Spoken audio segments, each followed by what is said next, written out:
Hi, welcome. My name is Eve Altman. I'm the Director of Impact and Policy at the Israel Fund. Before we begin, I'd just like to do an acknowledgement of country. I want to acknowledge that we're here meeting tonight on the lands of the Bonorong people of the Kulin Nation. I want to pay my respects to elders past and present and acknowledge that this always was and always will be Aboriginal land. That sovereignty was never ceded. So thank you everyone for joining us on this Sunday evening for our NIF event, meeting these challenging times.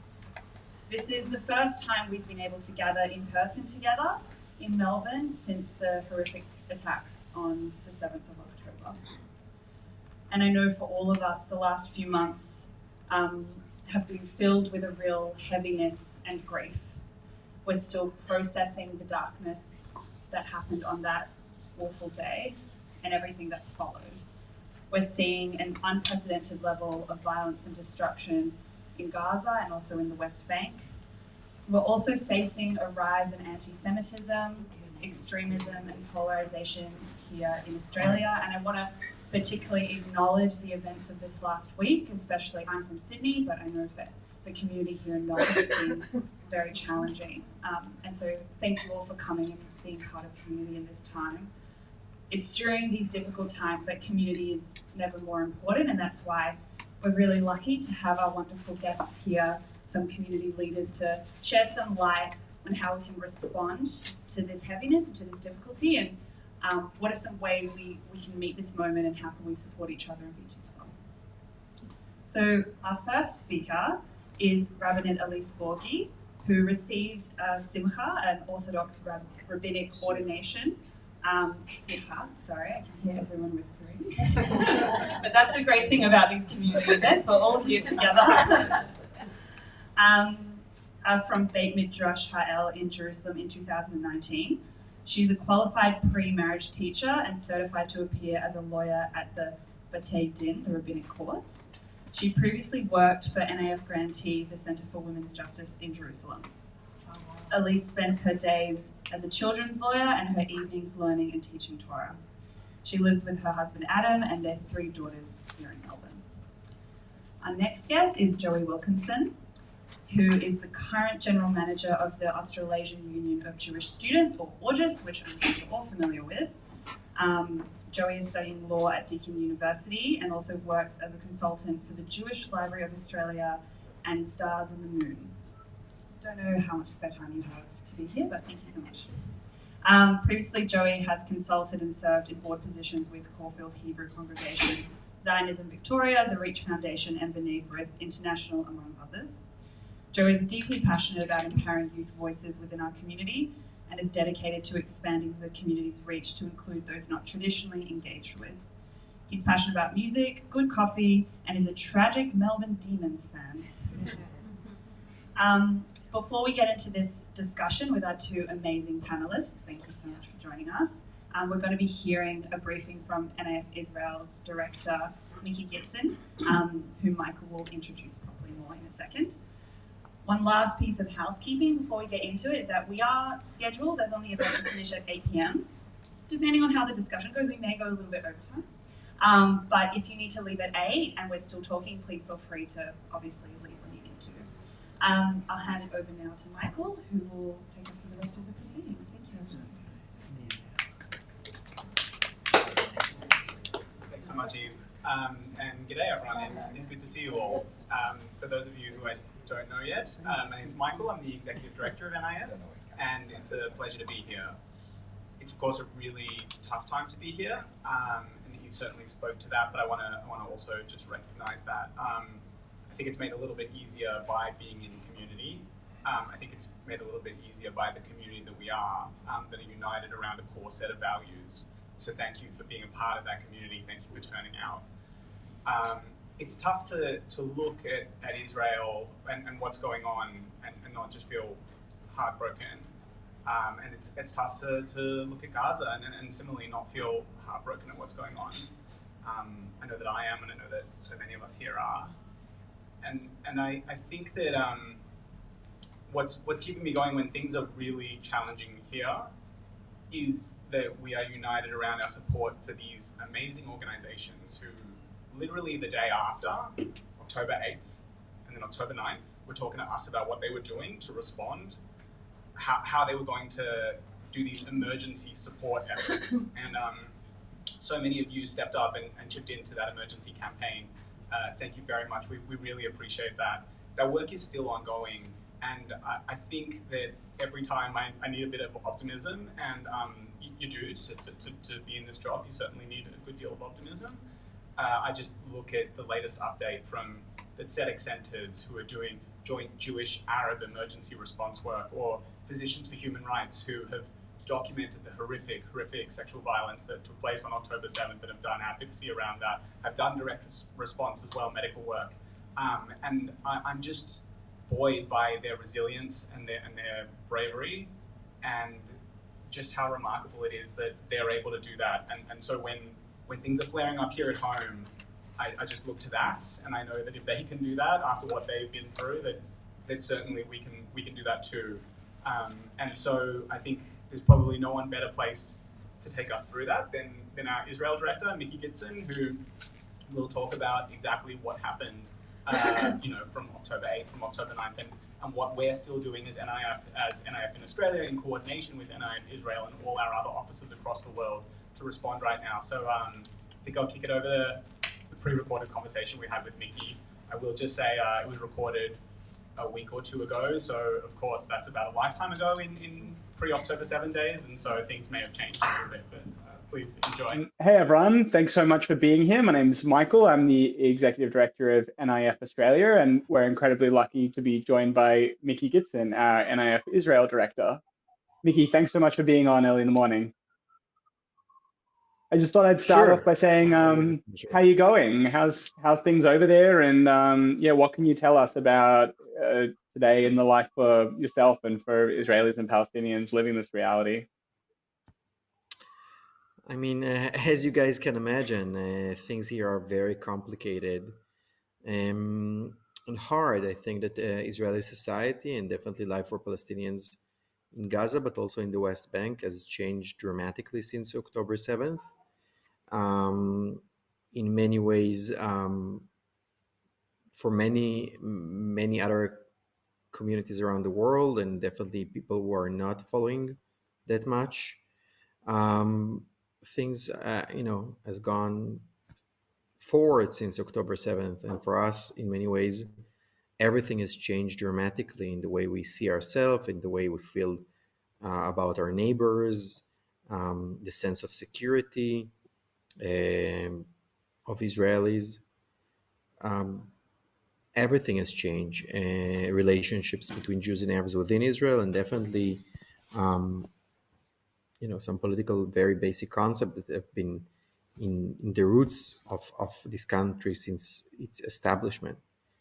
And this is very, very deep. Those are very deep changes this society has gone through.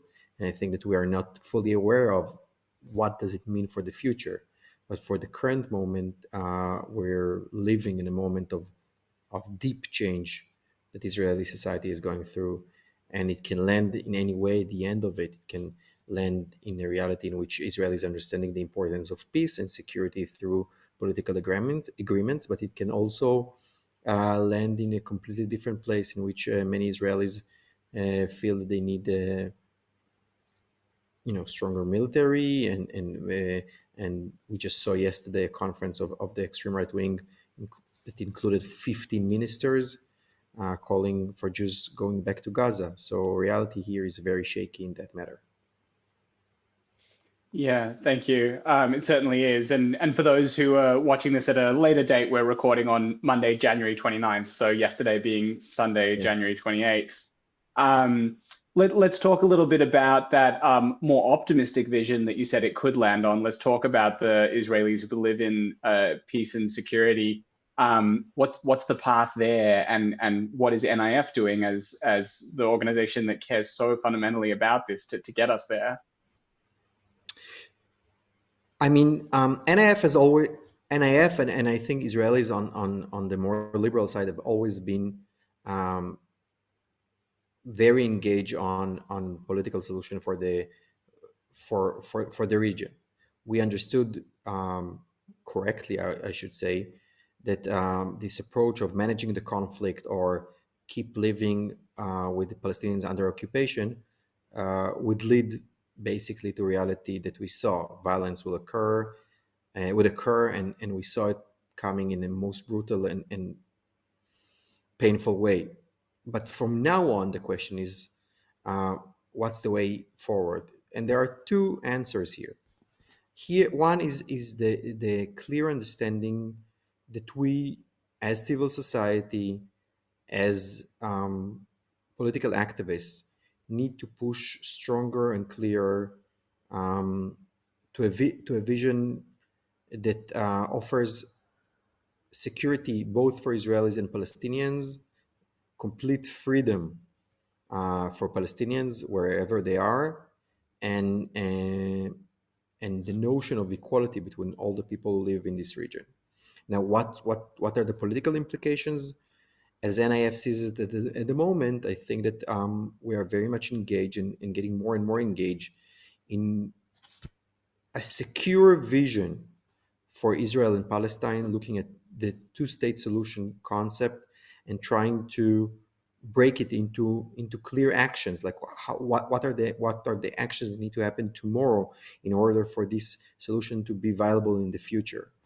And we've done a few things, and one of them is actually creating a new unit that takes two of our grantees, Mitvim and Beryl Katzenelson Foundation, that one works on the more regional and international security aspects of our work, which is Mitvim, and Beryl Katzenelson, which are more politically active with many of the politicians and such on our side. And we built a unit called the Peace and Security Unit, which will start working with the Israeli public on showing and presenting a different vision. But that's not the only actions we're taking. We're working with other actors. We're trying to push towards this solution. But I want to say we are very much rooted in pains and concerns that Israeli society has had for a very long time, and I think that we need to take it even more seriously. And that's the issue of how we not only ensure freedom, equality, and democracy, but we also think about security and how we actually think that political agreements can ensure for the long term more secure vision both for Israelis and Palestinians, but take it very seriously into account. And I think these kind of actions, looking at peace building through a security lens, it's quite new for NIF, but will be very significant looking towards the future. That's amazing. I mean, we've certainly been talking about how the status quo doesn't make us safe, right? Doesn't make Jews or Palestinians safe. And yeah, we hate to be right in this horrible moment, but it sounds more important than ever to be talking about this security frame. How is that messaging landing, and how are these next action steps working with the Israeli public?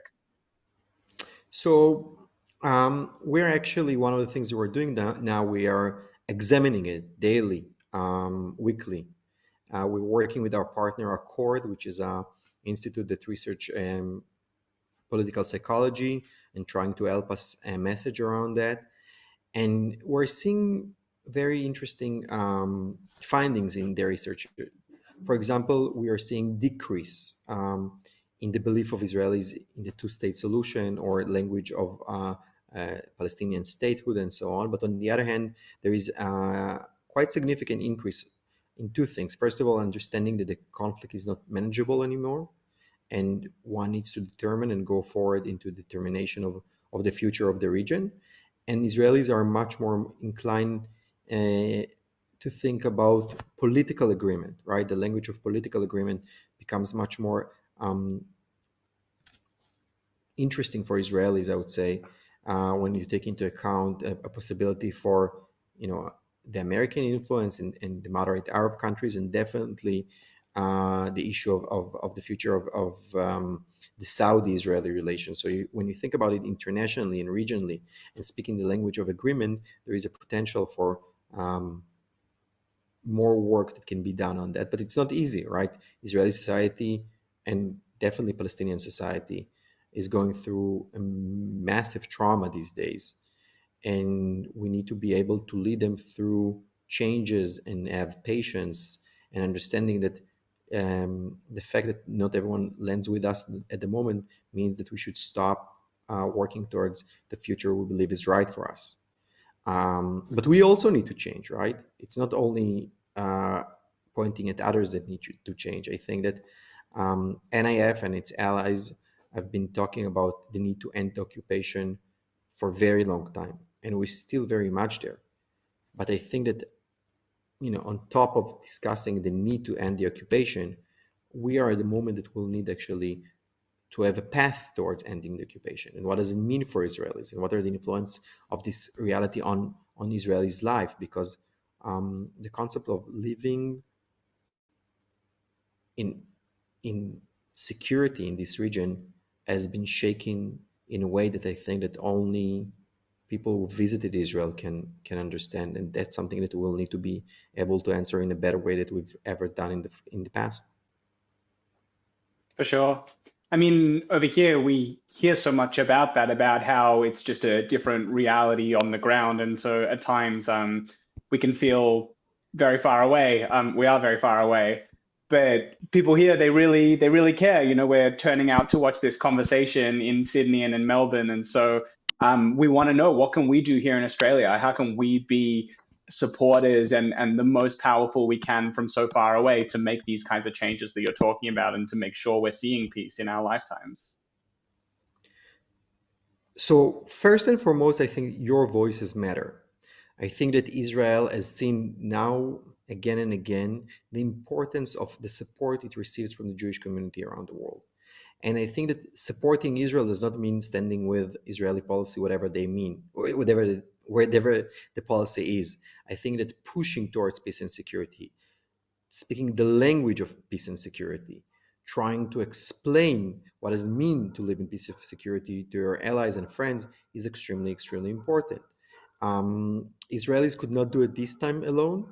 The international support that we received both from Jewish communities and from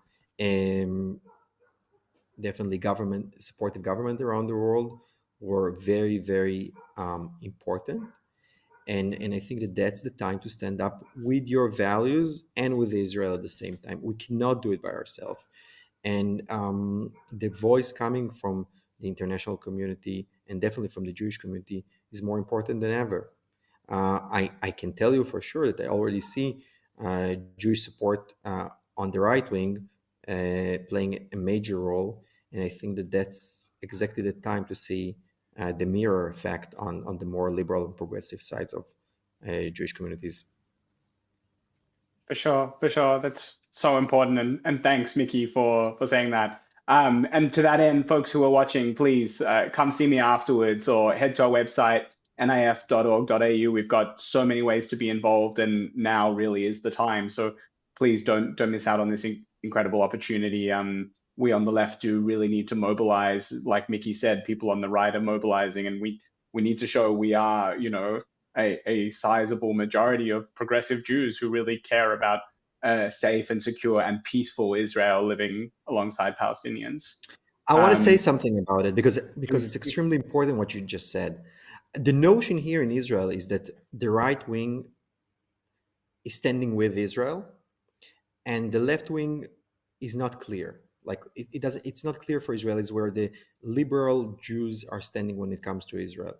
And I think that we are allowing or giving a path for many, many diaspora Jews, but also for Israelis to understand that the notion of Jewish people or Jewish partnership can also come from more left-wing perspective. There is a path to do it. And I think that if this voice is clear and loud, it will also have impact here. But because at the now, where we live at the moment, the right wing is very, very loud, and their support is very clear. And maybe sometimes it's easier to, just to stand with Israel, whatever it does, wherever it is. But I think that we need, in order to push change, to show that we speak not only on behalf of Israelis and Palestinians sometimes, but also in behalf of our partners around the world. Mainly within the Jewish community. It's needed now more than ever because the right wing, as I said, is already acting and acting fast, both on the ground but also internationally. For sure, for sure. Yeah, I think that's so important. Well, look, Mickey, thank you so much for being on. I just thought I'd ask one more question that I know everyone is dying to know, and then I'll let you get on. But what are you holding on to for hope at the moment? What's giving you a reason to look towards something optimistic at what's a really dark time in our history? The level of action or the willingness of people to act in this hard moment is something that I did not expect to be so clear. People are active on so many fronts, and definitely the level of commitment that people here have, um, for example, towards releasing the hostages. The issue of the hostages has brought many Israelis to be in action. I think the call for peace, even in the darkest time, as our grantees in standing together, Omdim B'Yachad, are bringing. I think that us organizing, right, bringing together groups and organizations to build a path forward for the region, because again, the level of shock and trauma here is so big that one would expect people just, to keep mute or silent or not speak up, but actually people acting otherwise. So I don't mean that we're seeing now the path for a better future, but we are definitely partnering and working with those who are willing to work very, very hard for a different reality for this region. And I think that without these forces, there is no hope. But I can reassure you, seeing it from here, that our people are more fired up than ever to change reality for both Israelis and Palestinians. And that's the time for us to stand with them, because without this action, you can really see the path going towards even more dark and gloom reality. And the fact that there are so many people who are engaged is the only thing that gives me hope at the moment. For sure, for sure. Well, Mickey, we really are standing with you. You know, I know we sent more money to our grantees than we ever have before last year. I know that I'm getting more calls for how can I go over and volunteer than I ever have before. And I think it just speaks to, new people joining our community, new people standing with us, and more people showing up than ever before. So know that we're there with you, and we're really excited to discuss this conversation and talk about ways we can keep supporting you and keep supporting a better future for all who are living in Israel and Palestine right now. Thanks, everyone. I just thought it would be helpful to start with something from on the ground. So I hope you all enjoyed that, and I hope you'll enjoy as we turn to our local leaders and talk about how this is impacting us here at home. So I'll start with something for both of you. Maybe I'll start with Rabbanit Ellyse first. Just tell me a little bit about how this is impacting you in your professional experience, and what are some of the kind of key dilemmas that you're facing now post October 7 in your work? Can everyone hear me? No. No. Oh. So I go like this. Still can't hear me? No. Now you can hear me? Yeah. How has this been affecting me? To be entirely honest, I don't know if I've had a harder 4 months in my life. We can't hear you. Can't hear me. Now you can hear me. Yeah. Thank you. Well, you'll hear again then. I don't think I've had a harder 4 months in my life. The beginning was utter devastation, absolute grief. And I feel like maybe only now am I starting to look up out of that experience. And that's me in Australia. For people who are in Israel and in Gaza and in Palestine, the grief would be overwhelming and the pain would be devastating. And it is a remarkable thing to carry yourself through that. And for the people in Gaza and the people in Israel who are carrying themselves and their families and their communities through this moment, it is an exceptional challenge. Look over there, and it is both heartbreaking, and it is also really compelling to see the capacity of human beings to really respond in a way that confirms human dignity and human resilience and the human capacity for connection. And so it's been really awful. It's been terrible. I'm not going to reflect any differently. I think as a community professional, also I apologise about my voice. I had a bit of a lost voice over the last week.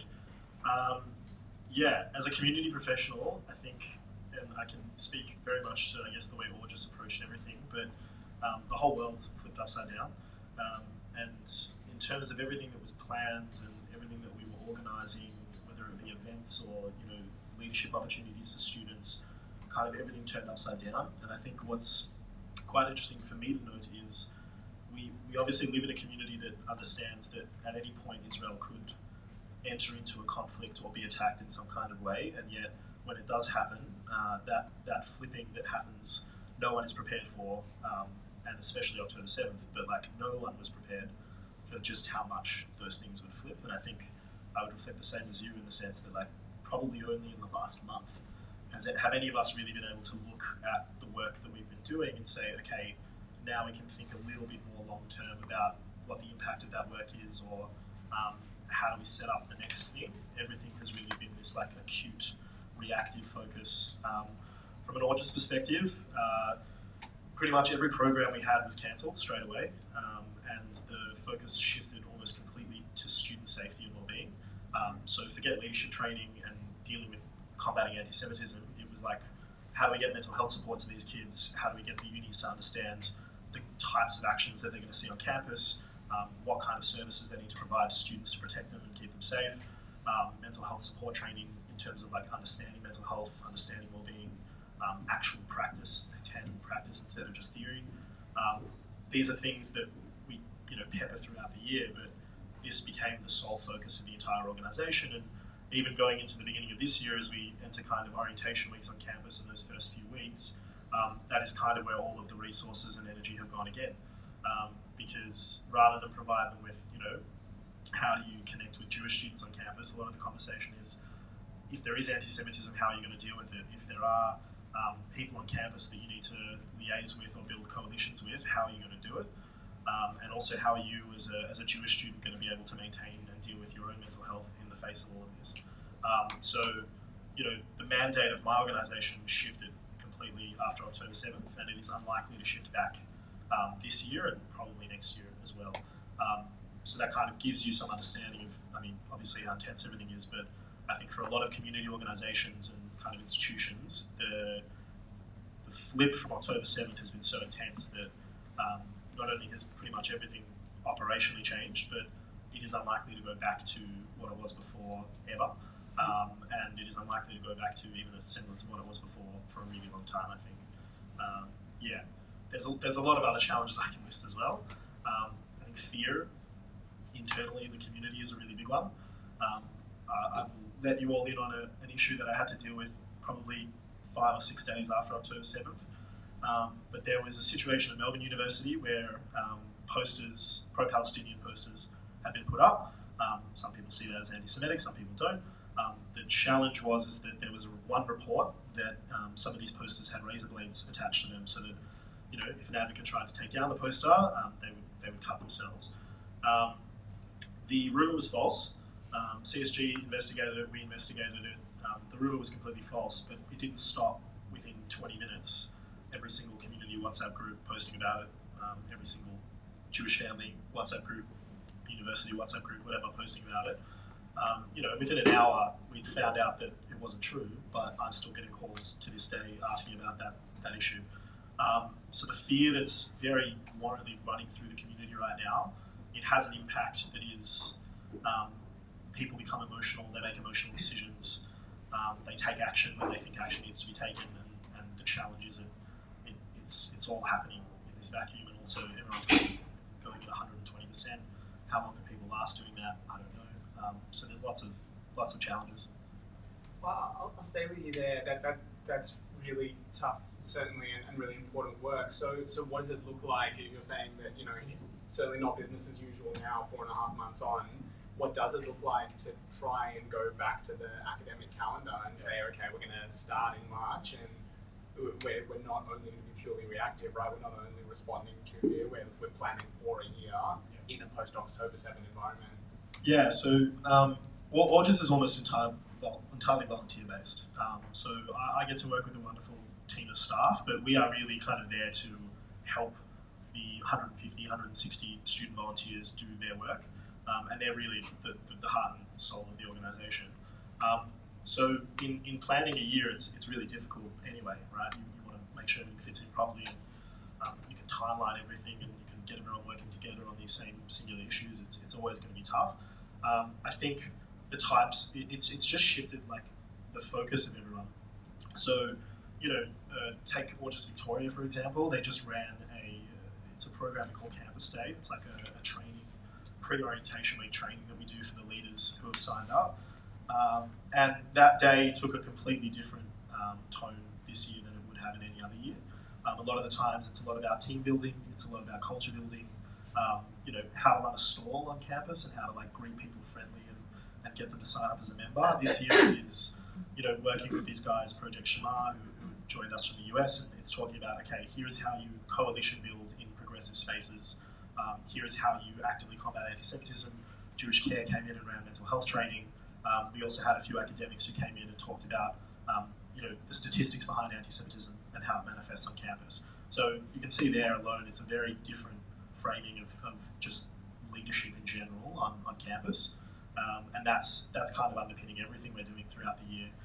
There are a few key major programs that we run that will continue the same way, but for the most part, all of the programs are geared towards either coalition building, combating anti-Semitism, mental health training, giving student leaders and members the things they need to deal with what they're going to have to face on campus this year. Yeah. Ellyse, how have you been? How have you been dealing with these issues and dealing with this grief, trying to meet your community where it's at, and bring solutions to them? I think there was a real turning point for me in my grief, and that was when I hosted a small gathering in my parents' home with myself and a man called Aziz Abu Sarah, who is a Palestinian peace worker. And, I went to university in Israel, I lived in Israel, I became a rabbi in Israel, and I had Palestinian friends when I was in Israel. I knew that on the ground there were my peers in Palestine who wanted a different way.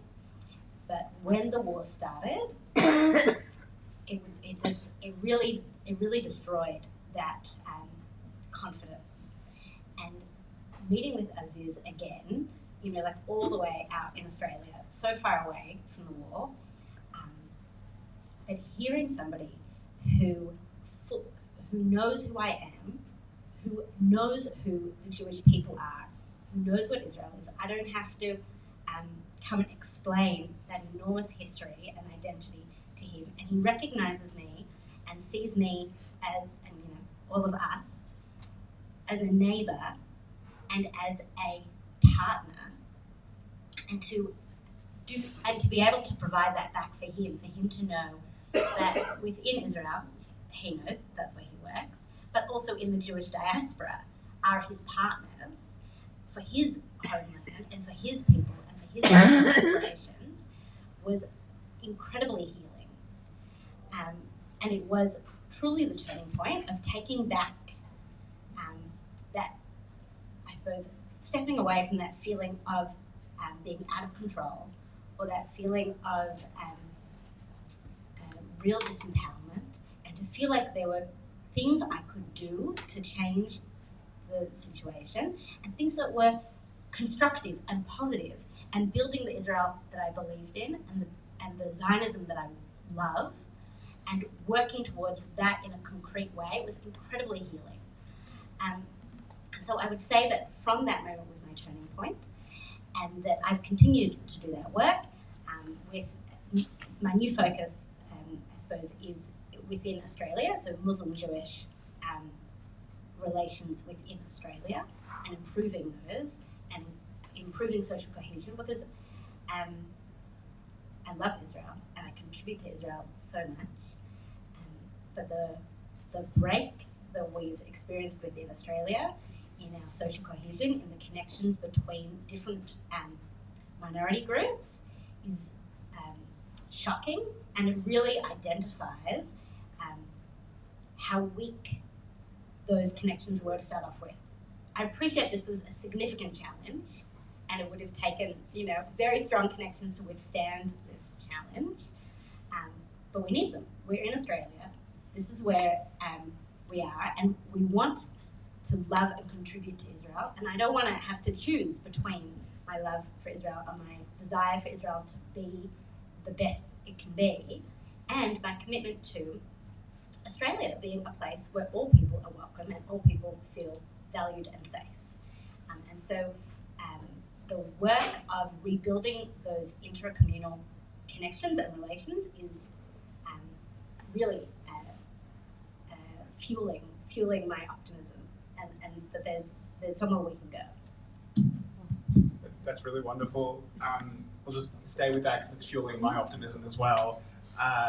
We had such a desire for further social cohesion, for not letting the issues of over there play out over here at NIF as well. And we did an event with Josh Burns and Allegra Spender on that, and we continue to do that work. And I think so many in the community want to know how you even go about building bridges, with Muslim communities, with Palestinian communities when these things are so raw. Can you tell us how that's been for you, and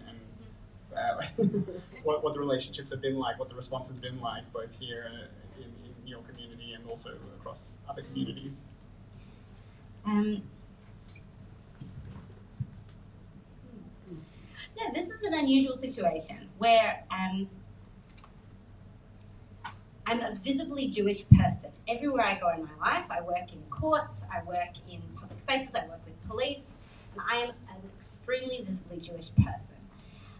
And so in that sense, I cannot avoid showing up in those places as a very Jewish person. And to that extent, I have to be ready to bring my full self there. And I actually think that this is an amazing thing that everyone in this room does, is the capacity to bring your Jewish self into progressive spaces is so powerful. To not censor yourself, to not hide yourself, but to bring that opens up people's minds and people's lived experience of knowing that there are Jewish people in Australia who love Israel and who care deeply for the safety of Israelis and Palestinians, and who are proud Australian Jews.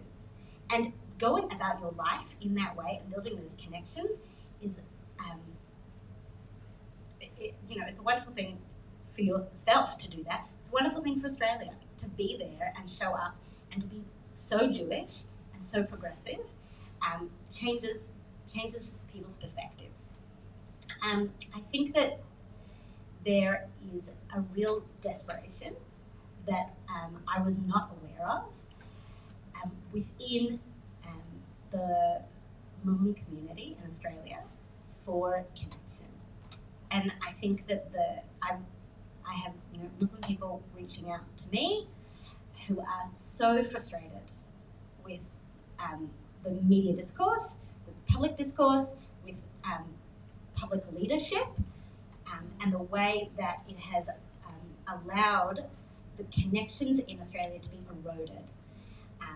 And so we have people in Australia who are our partners. And I think, it's there and it'll come, and that there's an enormous amount of, I suppose, overlapping interests and experience that we will have to build on.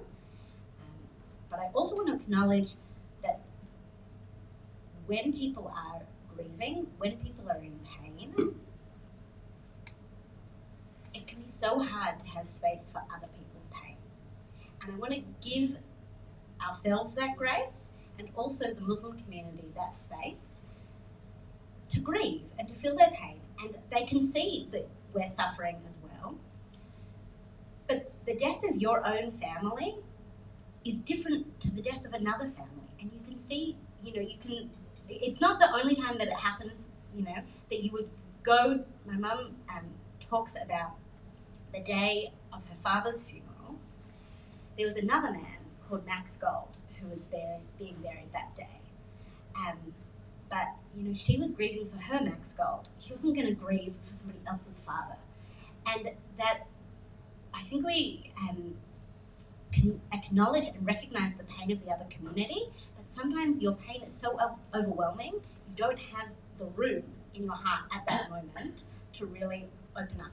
And so I think we also need to be patient and let that grief integrate into our identities, into our lives, so that we've got the room in our hearts and in our, I suppose, psyches to build connections beyond ourselves. Thanks. Really incredibly wise words. Joey, how's this playing out at a campus level, both as a student and at AUJS? I mean, sometimes it feels like reading the news or hearing things that a lot of what Ellyse was talking about isn't possible because the temperature's turned up to 11 on campus. Is there hope for kind of reaching across the aisle there? Yeah, definitely. I think that campus is a very extreme place, as I'm sure we've all probably seen many images of, especially out of places like the United States and Europe. I will say, and I'll preface everything I say now, it's not like that here. There are definitely groups and organisations who are on the fringes of campus life, who often have the loudest voices and will commit themselves to quite extreme action on campus, whether it's protesting, rallying, whether it's actually going up to Jewish or Muslim students and saying some pretty ridiculous things. But we're not having the situations like what we're seeing in the US and Europe happen here. We don't have marches where they're walking down the main campus thoroughfare and saying "Gas the Jews." There are some amazing kind of, pieces of structure within the campus, and within most campuses here, that protect Jewish students quite well.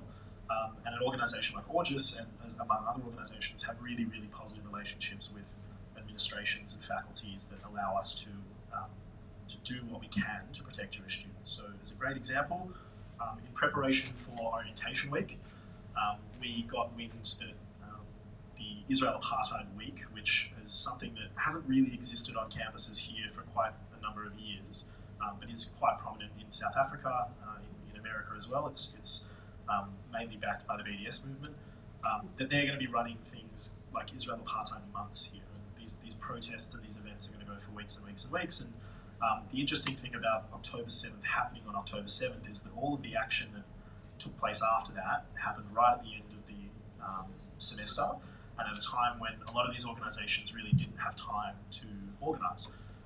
So a lot of the rallies and things that you've seen, not many people would attend. If they did, it was, it's not like they're getting speakers of particular note.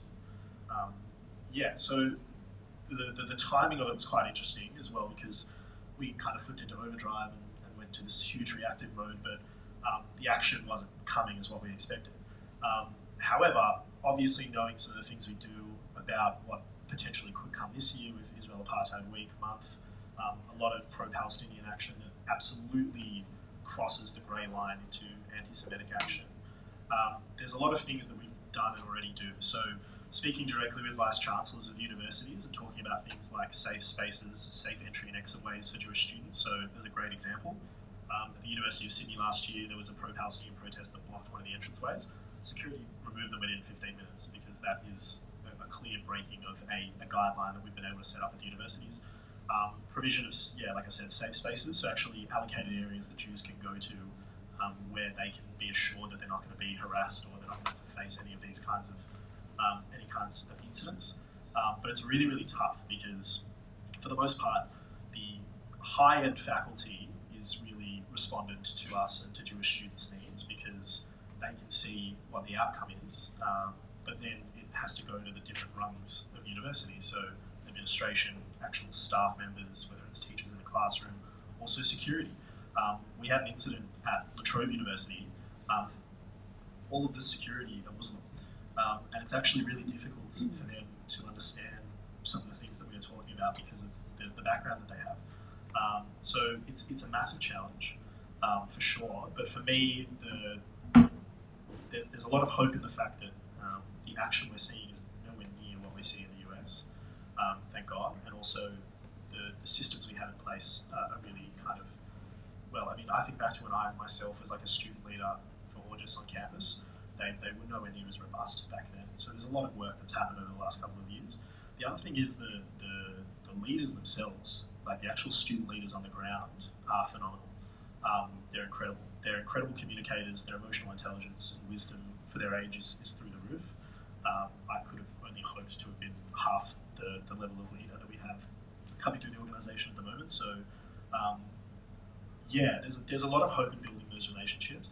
I'll give one reference point I think that kind of paints a good picture of the capacity for those coalitions to be built. One of the programs that we run and have run for the last couple of years is called the AUJS Israel Mission. We identified a really long time ago that the best way to convince non-Jewish students, whether not a position on Israel, but rather just to convince them that this issue is so complex that maybe don't take such a divisive stand on it, is to actually get them to come to Israel. So we went out and we basically looked at who are like non-Jewish political students or cultural students who have some kind of influence on campus, and we take them with a group of our own AUJS leaders to Israel. So we've just run 2 trips. We're running a third this year. And on October 8th, the biggest advocates we had on campus for Jewish students were those non-Jewish students who came on the trip. And we're talking people in the Liberal Party, people in the Labor Party, on the far fringes of the Labor Party and the Labor left. Those are people who were posting on Instagram pictures of themselves at Nahal Oz just a few months earlier and saying, I don't know if the people that I'm in the photo with here are dead or alive. This issue is significantly more complex than anyone makes it out to be. There needs to be more nuance. We need to be having these conversations and also taking those conversations to their relevant groups, which is the next stage of kind of the way we do advocacy. It's one thing to build those relationships. It's then how are those relationships carried forward and how are those conversations carried forward. And these guys, to their credit, were champions for the Jewish student community and champions in an environment where they themselves were ostracized from their own kind of political and cultural communities, like social circles on campus. The National Union of Students called the trip out, and actually at their national meeting they had last year, they named all of the people that went on the trip and were basically trying to get them silenced and cancelled. But these are people who, yeah, they really went to bat for us, and all they did was come to Israel and start having conversations with Jewish students as if they were fellow human beings, as opposed to this kind of other, which I think a lot of people seem to think. So there's a lot of hope for those coalitions. Another great example, registration for that trip has begun already, where we go through a process of interviewing these students. We have significantly more applicants than we have positions on the trip, and this is from non-Jewish political students, a lot of whom are in active and progressive and left-wing spaces.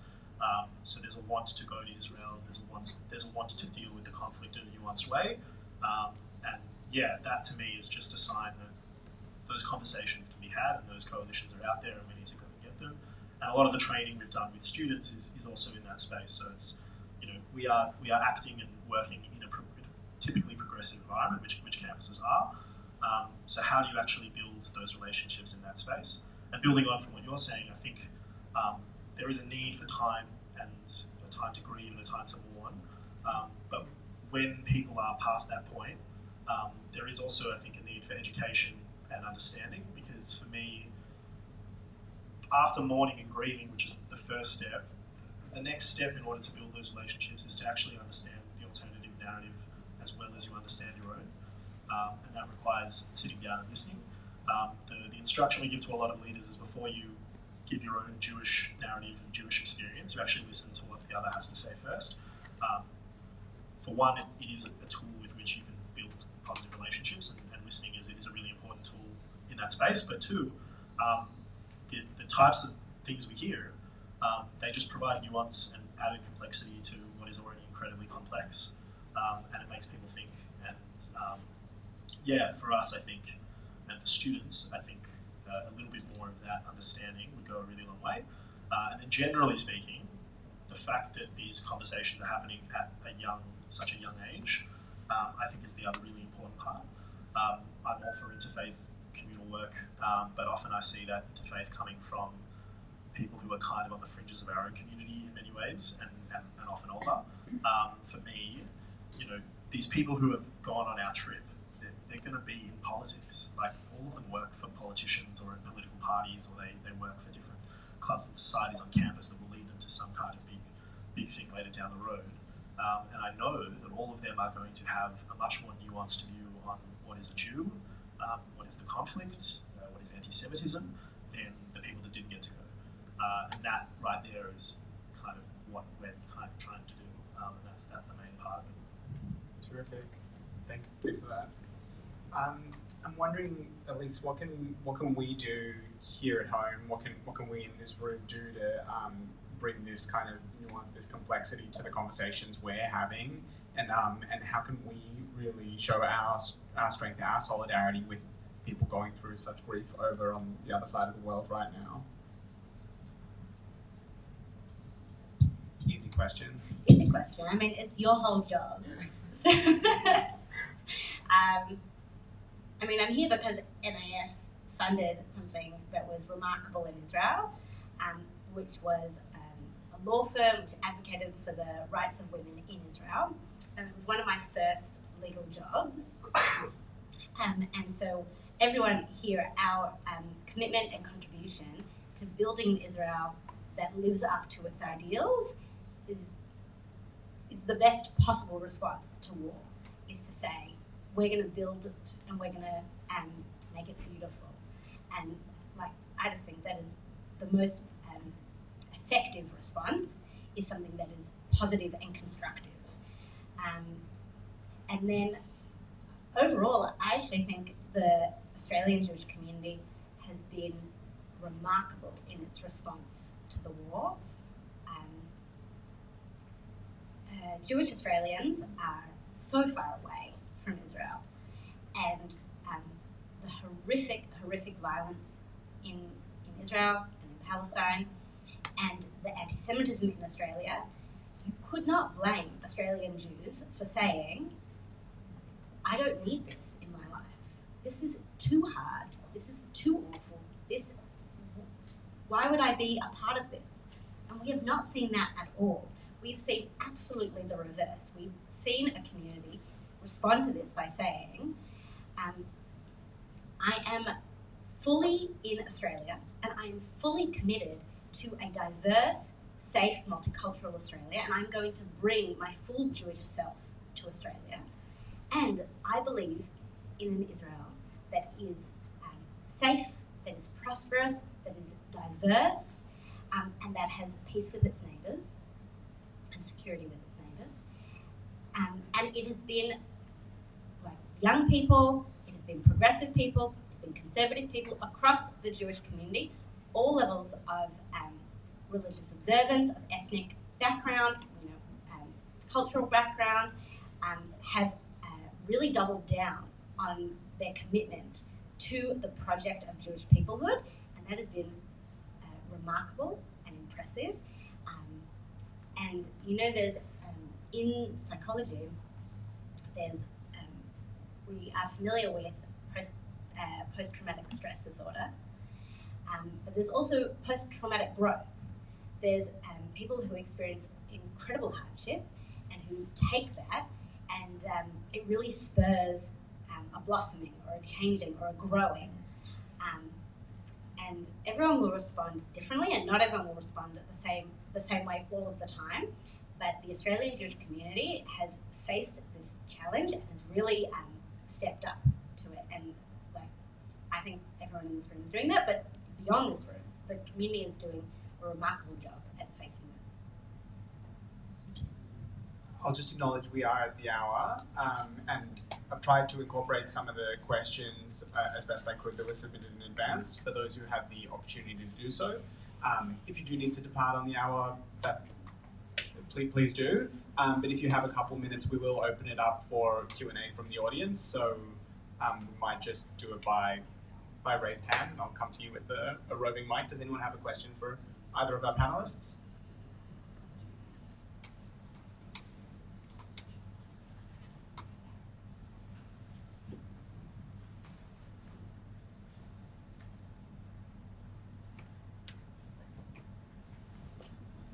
I've got a question. I don't have too many non-Jewish friends, having been brought up in a totally Jewish environment. But amongst the few that I have, I'm finding it, I don't know that I actually want to have a conversation with them about Israel. Not only because one of them is particularly left-wing and anti, but the other one who I feel very close to and who feels very close with me. But if she says, well, what's going on?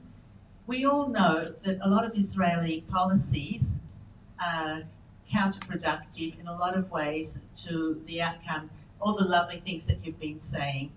How do we have a conversation with a non-Jew when we feel within our own hearts that we don't like the policies of the government there?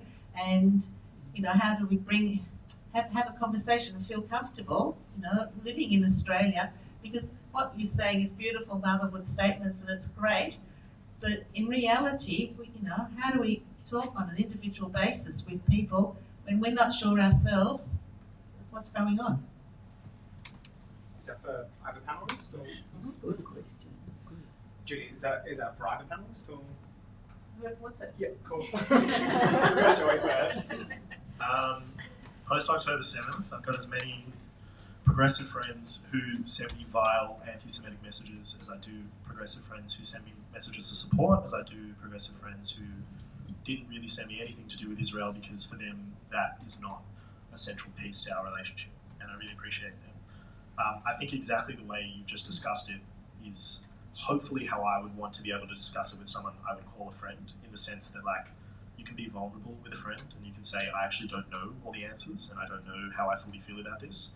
The other thing I would say is, at least from my perspective, there is a real binary view on things like Zionism and Judaism as well, external to the Jewish community. I've got my housemate dates a non-Jew. He's got all these traumatic things coming up from him, from his mum, about dating a non-Jew and figuring out how to navigate that. And the biggest one I've been telling him is, like, there's an element where she also just doesn't understand how deep and complex that goes, because she sees your Judaism as the same as her Catholicism and not also as an ethnicity, a peoplehood, all the things that we know Judaism to be and all of the tapestry that is and how it all intertwines, right? And Zionism for me is the exact same. It's a super complex issue that needs to be dealt with as much nuance as possible, and sometimes that requires us to look internally and say that we don't know the answers. There's many conversations I've had with friends where they've brought up an issue in relation to Israel, and my answer has been, I don't know enough about that, or I'm not confident enough in talking about that. And in terms of understanding, where the government comes in and where policy might come in, like, you should be able to be honest about the way you feel about that, I think, with those people. And my hope and expectation would be, in you being that vulnerable and honest, they would appreciate that and understand that, how complex the issue is. And they wouldn't make this issue a central part of your relationship, rather something that can potentially be discussed. The other thing I would say is the discussion doesn't necessarily need to be had with everyone. There is many, like I said at the beginning, there are many progressive friends that I have who, we've talked a little bit about it, but we've never gone into it in a complex way, because we know that for both of us, it's not, whether or not there's going to be a good outcome at the end, it's not, in the context of our relationship, it's not an important enough issue. I don't know if any of that helped. Ellyse, do you want to respond to that?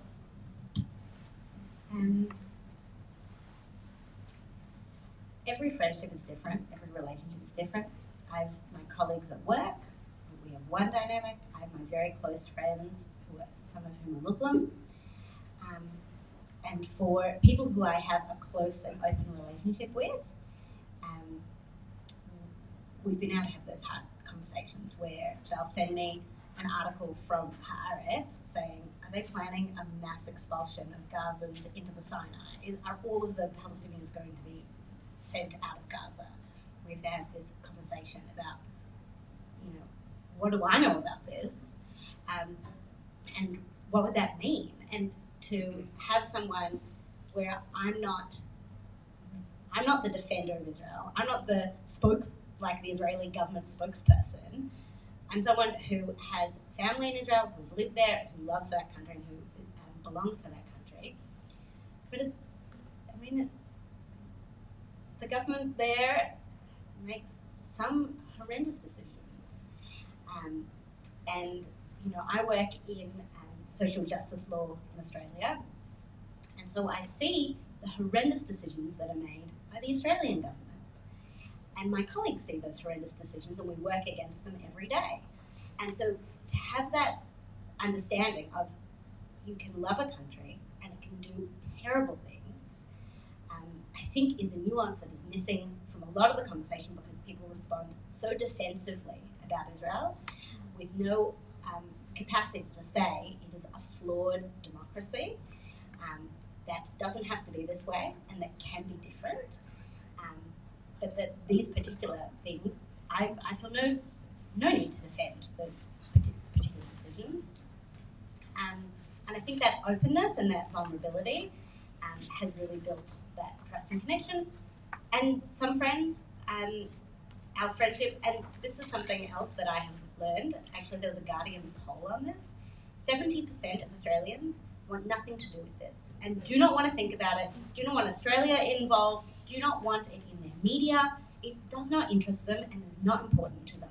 And so 70%, I'm going to assume, of the people that I interact with at work, my non-Jewish friends, people I went to university with, I'm going to assume that they're not talking to me about this because it's not important to them, and it has not occurred to them that this would be important to me, because they view me as an Australian who happens to have a different, ethnicity and religion, but it's not important to them. And I think that I actually love that response. Different responses for different relationships. I was just also going to add, for the people that have sent me, like people that I was once very close friends with, who have sent me pretty, in long form discussion, who have sent some pretty vile anti-Semitic things and made assumptions about, I guess, my views and Jewish people's views that I think are really unfounded. Have I spoken to those people since those messages? No. I still don't think that that's the end of the relationship. I still do think there'll be a time, maybe in a year when everything's calmed down, where we will be able to go, that was a really, really bad kind of thing that happened, and we didn't deal with that so well. But what are the bridges that we can build here? Because again, this issue is incredibly complex and divisive and emotional for people. And I think, reflecting on what you said, time to grieve and mourn, which I think is really important. But at the same time as well, I would hate if the majority of my relationships with both Jewish and non-Jewish peers was built mainly around this issue. I think that would be the end of my work in the community. If I'm honest, it would just be, it would be too narrowly focused. Thanks for that. And thank you all. I'm sorry we don't have time for a lot of questions, but I just wanted to say a huge thanks for coming out. I will be around afterwards, so please do come and ask any questions you like. At least I'll say I'll be here, and the panelists we've taken up a lot of your time already. But thank you again for coming out. I thought I'd just end on one final story, which speaks to a little bit of what's been raised tonight. It's my favourite story to happen in the wake of all of this, which, so apologies if you heard it because I've told it before.